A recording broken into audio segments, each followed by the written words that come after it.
Cravos e rosas. Primeiro lugar, Deus, né? Em tudo na nossa vida. Segundo lugar, meus filhos, minhas netas, né?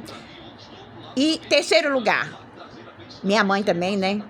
Meus irmãos também, apesar de não gostar de mim, eu gosto dele, eu amo eles em Cristo, né? Deixa eu falar aqui uma coisa pra vocês.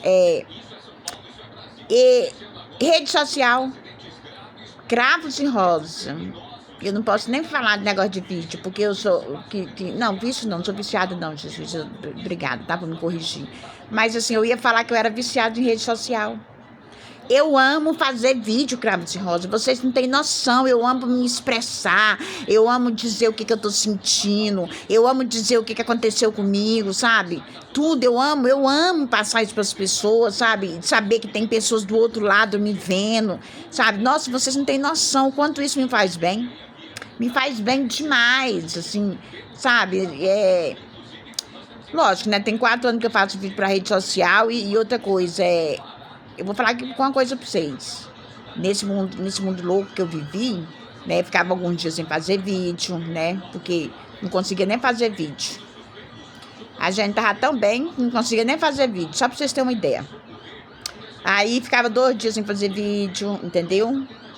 Depois eu fiquei pensando, falei, gente, igual eu fiquei pensando nesse dia, cara do céu, eu tenho um chamado com Deus, eu tô com 51 anos, daqui um dia eu tô gaga. Daqui um dia eu tô igual o pó da rabiola.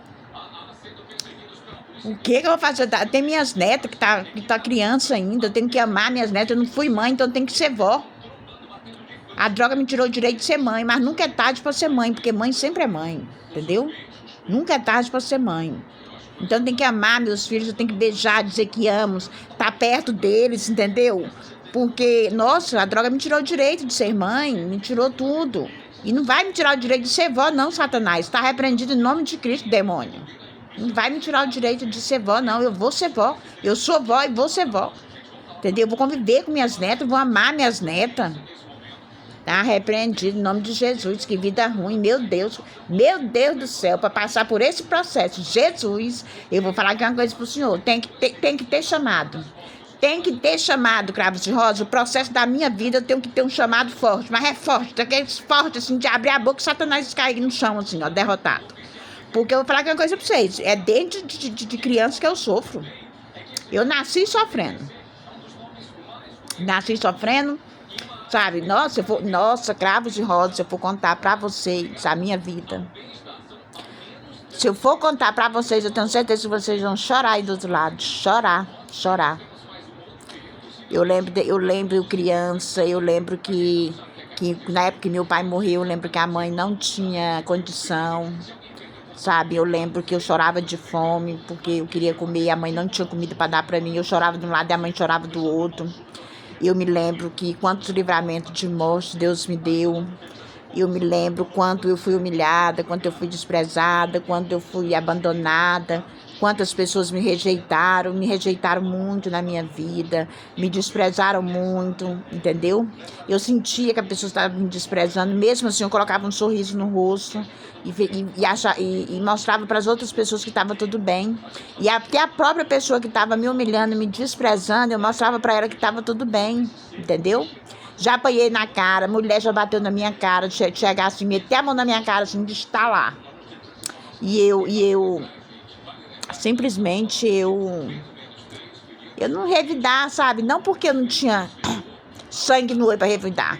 Porque sangue no olho, meu filho, depois que o sangue sobe pro miolo, você tem coragem até de mamar em onça. Mas é porque o meu caráter, a minha personalidade não é de revidar, entendeu? É de aceitar, né? Isso, não. Eu creio que meu propósito, meu chamado nessa terra é muito grande pela minha história de vida. Minha história de vida é muito triste, gente. É muito triste. Se eu for contar pra vocês a minha história de vida, de verdade, vocês vão chorar. Uma história muito triste, uma história de 51 anos de humilhação, 51 anos de desprezo, de indiferença, sabe? Eu me lembro quando eu era criança, eu não vou falar assim, como é que se diz? o nome das pessoas, mas as pessoas comiam na minha frente, assim, ó, pedia sanduíche na minha frente. Chegava o sanduíche para todo mundo e eu ficava sem comer. Eu ficava só olhando eles comer, vocês acreditam nisso? Só olhando eles comer, sabe? Assim, nossa, eu comprava roupa, as crianças tinham roupa, eu não tinha roupa para vestir, as crianças tinham sapato para calçar, eu não tinha, eu tinha só uma chinelinha havaiana. E só tinha uma roupa boa, uma roupa assim que dava para ir para outro lugar. O resto era tudo roupinha rasgada, que é de roupinha de roça, não tem? E morando na cidade, eu não tinha roupa. Eu me lembro que eu não tinha roupa. Aí, quando eu era criança, eu me lembro assim, eu me lembro que eu pensava assim, um dia eu vou ter um guarda-roupa cheio de roupa. Como se um guarda-roupa cheio de roupa fosse coisa do outro mundo. Mas para mim era do outro mundo, porque para mim aquilo dali era impossível ter um guarda-roupa cheio de roupa. Vocês acreditam? Mas, graças a Deus, Deus tem me honrado, Deus tem me abençoado, Deus nunca tem me abandonado, né? Igual perdi a memória, né? E mais uma vez, e Deus tem cuidado de mim, né? Minha filha falou assim que eu cheguei lá na casa do meu filho descalça, toda suja. Eu já estava sem memória, não me lembro disso, não sei para onde eu fui, o que fizeram comigo. Sabe, a pessoa sem memória, ela, tadinha, meu Deus do céu, tem hora que eu tenho dó de mim mesmo. A pessoa não sabe nem que existe.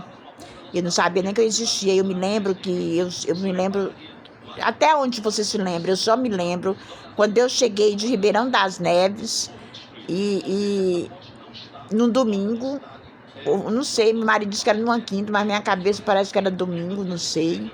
E depois disso eu não me lembro mais. Eu não me lembro, eu dormi, eu não sei se eu dormi, ali eu acho que quando eu cheguei na casa da minha cunhada, eu acho que eu já perdi a memória ali naquele instante, porque eu não me lembro mais de nada, nada, sabe? Diz que eu entrava no carro das pessoas e queria dirigir o carro das pessoas. Eu falei pro meu marido assim, vem cá. Porque se tu fizer uma coisa dessa, ou eu vou dizer que tu tá doido, ou eu vou dizer que tu perdeu a memória. Ou então, porque tá doido é a mesma coisa que perder a memória, porque não sabe nem que existe também. Agora, como é que tu sabe que eu tava fazendo essas coisas tudinho? Diz que ele me dava empadinha pra comer, diz que eu pegava empadinha, amassava ela na mão, assim. Da onde que eu ia fazer isso? É normal? Se ele fazia uma coisa dessa, eu ia perceber que ele não tava normal. Eu ia falar assim, gente, o Lói não tá bem, ele perdeu a memória, eu vou ter que dar um jeito de levar ele no médico, né? Mas aí eu só fui parar no médico quando eu desmaiei na praça. A dona da panificadora viu e falou assim, passou a moto barulhenta, disse que eu não mexi nem com o pé. Ela falou assim, aquela mulher não tá bêbada não, aquela mulher tá desmaiada. Aí pegou, chamou os meninos que trabalhavam na padaria, na panificadora e foi lá, disse que eu tava desmaiada. Aí chamaram o SAMU, me levaram para o hospital, né, para a UPA de São Joaquim de Bicas, e lá eu fiquei 16 dias sem memória, sem comer, 16 dias sem comer, disse que eu não comia. Como é que... É só Deus mesmo para sustentar, viu? E aí disse que eu fiquei mais de um mês e pouco sem memória em cima dessa terra. Vocês acreditam nisso? Quem estava me sustentando era Deus, quem estava me levando para os lugares era Deus, quem estava cuidando de mim era Deus. Porque uma pessoa sem memória é fácil dos outros judiar. Aonde foi que eu andei, meu Deus do céu, que eu cheguei na casa do meu filho descalça e toda suja?